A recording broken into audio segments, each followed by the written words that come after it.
विठोबा विठोबा. असो द्यावे दिवस राती, किती काळ पहा, रात्र की दिवस याची आठवण काढू नका. कायम भगवान परमात्म्याची चरण कमल अंतःकरणात पाहत राहा. ती चरण आपल्याला विरुद्ध दिशेला प्रवास करू देत नाही. ती चरण पहा, किती काळ पहा, रात्रंदिवस. असो द्यावे दिवस राती. बरोबर 6ला कीर्तन संपवायचंय. 5:35 झाले, अजून कायद्यानं आपल्याकडे 20 मिनिट आहे. 20 मिनिटामध्ये सेवा आवरायची आहे. कोणी पाहिलं परिणाम काय होईल त्याला पाहताना अनेक उदाहरणं आहेत. सगळ्यांना माहिती असलेलं प्रसिद्ध असलेलं एक उदाहरण सांगतो, माझ्या आवडीचं आहे, तुम्हाला आठवणीत आणून देतो. फक्त काय झालं, त्या संत श्रेष्ठ मीराबाई महाराजांच्या महालामध्ये रोज एक बाई टॉयलेट बाथरूम स्वच्छ करायचं काम करायची. रोज रोज जावं तिनं. नियमित जाण्याचा प्रवास तिचा चालू. एक दिवस तिचा मुलगा म्हटला, आई मी सुद्धा मीराबाई महाराजांचा महाल बघायला येणार. कशाला रे? मला महाल बघायचा आहे. बरं बाबा चल. आणलं त्याला. मीराबाईंचं दर्शन घेतलं त्या पोरानं.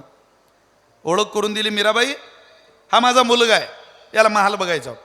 बसू द्या त्याला, बसवा. बघ बाबा महाल कुठं फिरायचंय, फिर तुला. तो बसला, फिरला.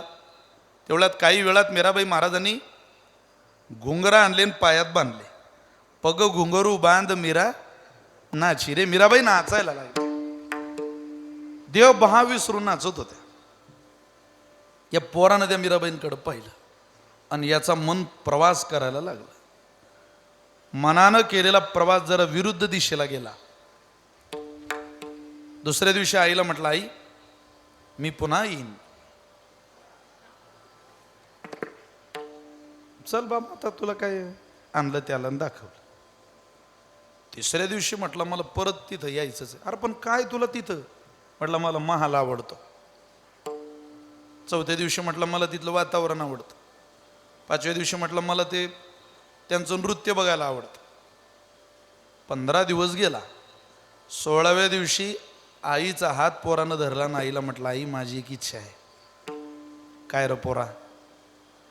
मला लग्न करावं वाटतंय. अरे मग चांगलं आहे, वयात आल्यावर माणसानं लग्न केलंच पाहिजे. तो म्हटला पण मला मीराबाईंसोबत लग्न करावं वाटतंय. तिनं तोंडावर हात ठेवला. का राजा भोज, कुठं ती मीराबाई वेड्या आणि कुठं तू? बरं झालं तू ये, मला सांगितलं बापा अगोदर, नाही तर वांग्याचं भरीत झालंच तू ते जळगावचं.